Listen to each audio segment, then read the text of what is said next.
I'm your host today, Dr. Eileen Hale, the COO of TTELT, Teaching Tips for English Language Teachers.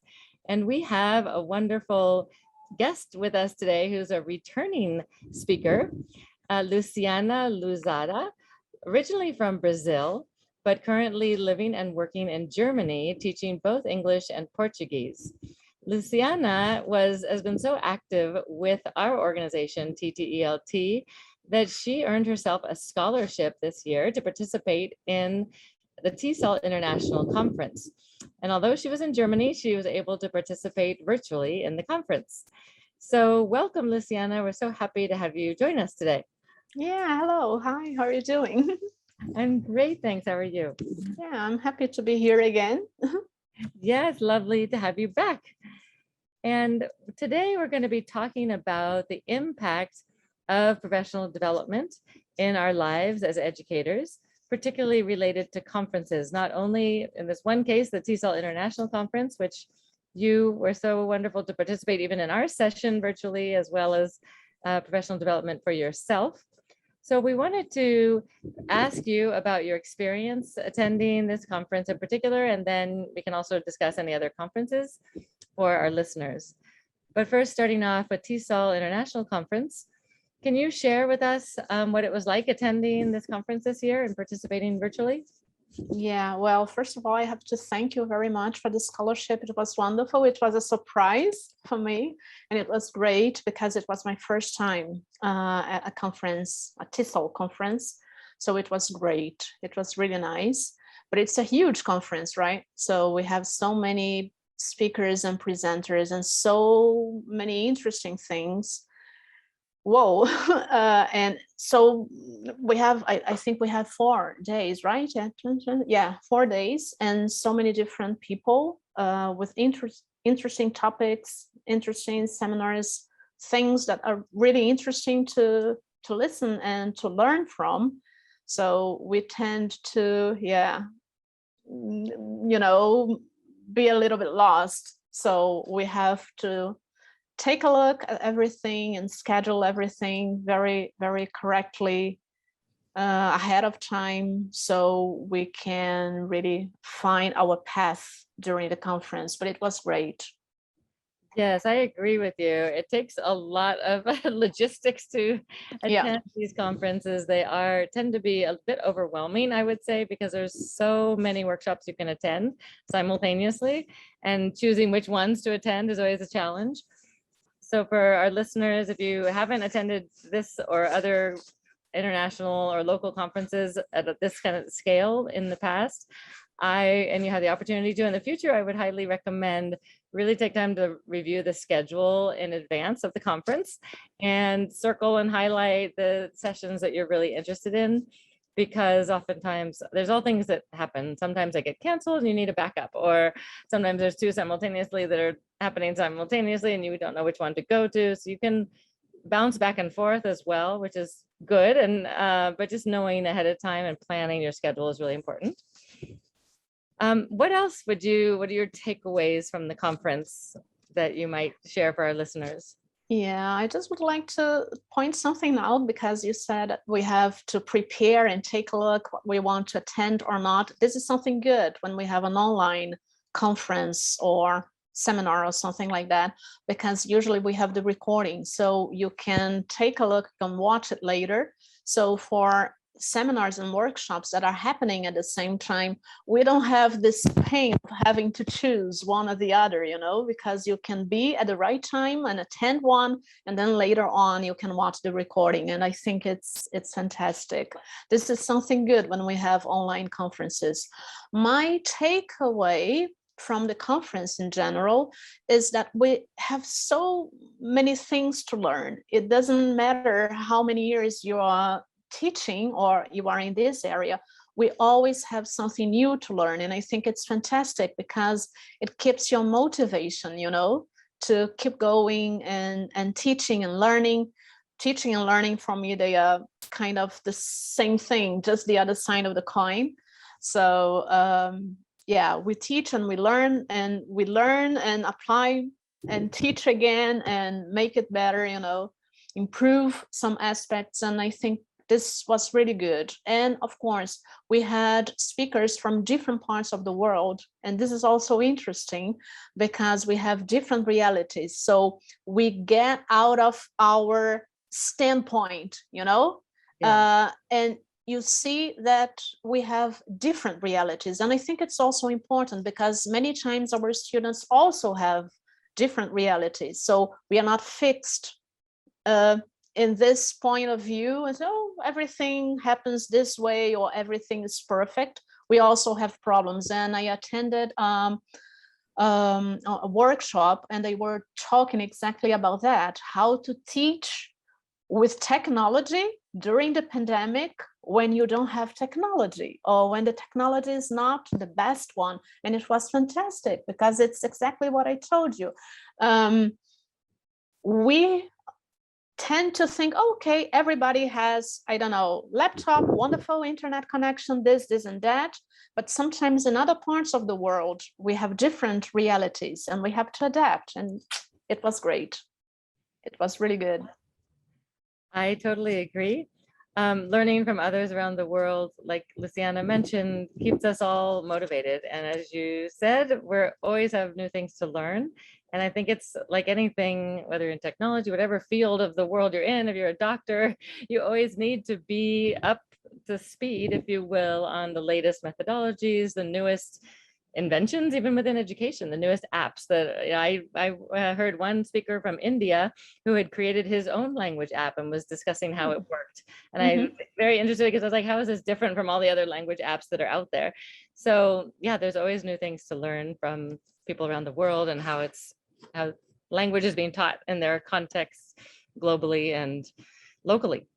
Yeah. Do you have any specific tips you remember? Because I know there's so much that really stood out to you that you want to share back with our listeners.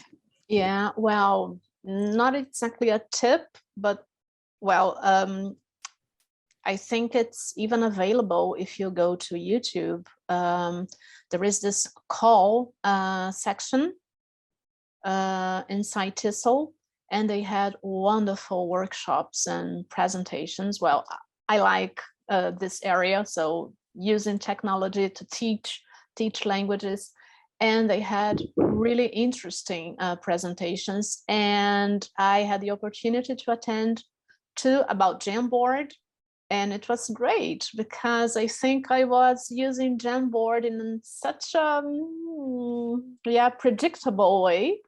And then I could get new ideas. For example, when I work with kids, this is one of the problems that we have with Gemboard, or better saying, I had with Gemboard, because I've already applied this idea.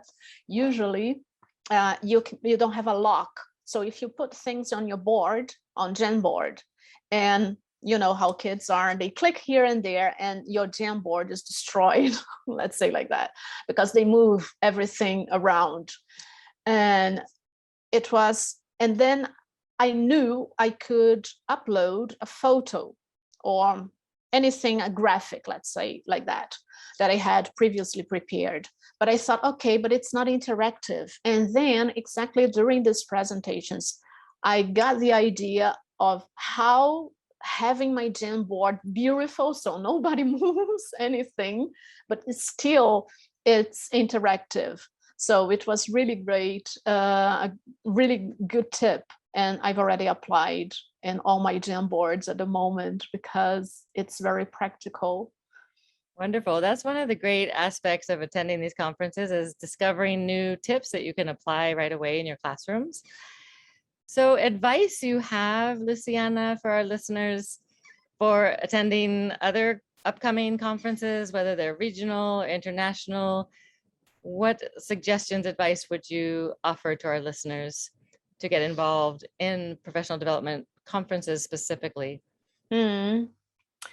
Well, what could I tell about professional development? I think this is a very important part, and it doesn't matter if you are a doctor or a teacher, an architect. We have to keep on learning because the world is not static. It changes every day. We had a huge change in the last 2 years with the pandemic. So many things changed. So we cannot, we cannot keep our minds on the way we teach, as we are talking about teachers, the way we used to teach in 2018 or 2019, because the world is different. So we have to adapt, we have to learn.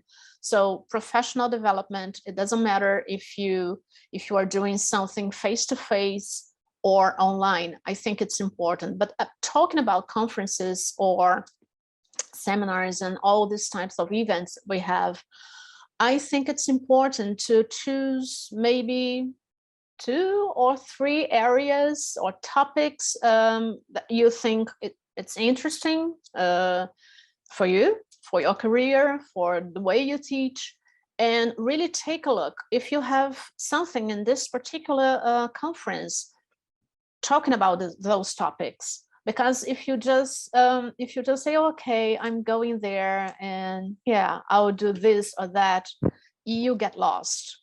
And not only that, we cannot,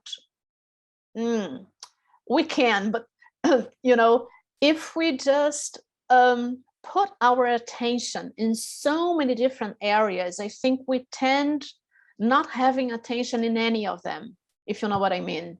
Yeah. So sometimes it's a pity we have to limit a little bit. So okay, at the moment, or maybe this semester or this year, I'm going to focus on 2 topics, 2 areas, and you go deep, because then you can improve those areas. Are you satisfied with that? Okay, then you can choose a new topic for the next semester and next year or something like that. This is my tip, because we cannot embrace everything. That's unfortunately. Thank you. Sorry to interrupt you. That's an excellent tip, Luciana. I totally agree, because it's so easy to be pulled in 1,000 directions at these conferences because there's so much offered. But if you go in with a focused intent on what you really want to take away, I think you have a much higher success rate of taking away what you really intend. Whether, let's say, for example, you want to really learn about new technologies within the teaching language realm, or communicative teaching ideas, or testing ideas, whatever it is, or assessment ideas, but hone in on a specific area that'll really help you come away with specific takeaways for your future teaching. Yeah. Thank you, Luciana. You've been wonderful in answering our questions. Any final takeaways, tips that you'd like to provide for our listeners as they go to their regional or international conferences, if they have the opportunity in 2022? Well, I would say that first of all, being face-to-face presential conferences, they are always better because we have this human touch, and I think we miss it. But on the other hand, having online conferences or online seminars or online PD courses, it's also wonderful because you can attend, it doesn't matter where you are, and I think it's really good. And I would say we don't have to wait for a huge conference or something like that. I think there are so many interesting things that we find in social media nowadays or on YouTube that we can just follow the right people, and get so much input, ideas for creativity, how to create something new from old things that maybe you've already done, so you have a new touch on old practices, I would say, like that. And then I would recommend, of course, the TTELT, because we have workshops, we have meetings with other teachers, and this is wonderful because we can share our ideas, we can talk with other people. So it's really interesting. So you don't need to wait until a huge conference happens, like TTELT in Pittsburgh this year. So you can take an active role and search for maybe small but fine groups that are doing fantastic things about professional development. I agree with you. And just to piggyback on that idea, is the whole aspect of networking is a big takeaway I personally get from conferences, particularly if you're in person. However, as you just mentioned, networking online and in smaller sessions, if you will, like what we do with our workshops in TTELT, is a great way to build your PD network. because oftentimes you get more opportunities to share ideas in a smaller entity rather than these huge conferences are somewhat limited in terms of, I mean, you have great opportunities, but they're also hard to follow up on with so many people. Whereas with a smaller setting, you can have a little more intimate conversations and more in-depth discussions on professional development ideas. Yeah. So thank you, Luciana. We've loved having you back to join us today. And we again appreciate your participation in our TESOL presentation, our TTELT presentation at TESOL. We're a vital part of that. And we highlighted your clips in our presentation.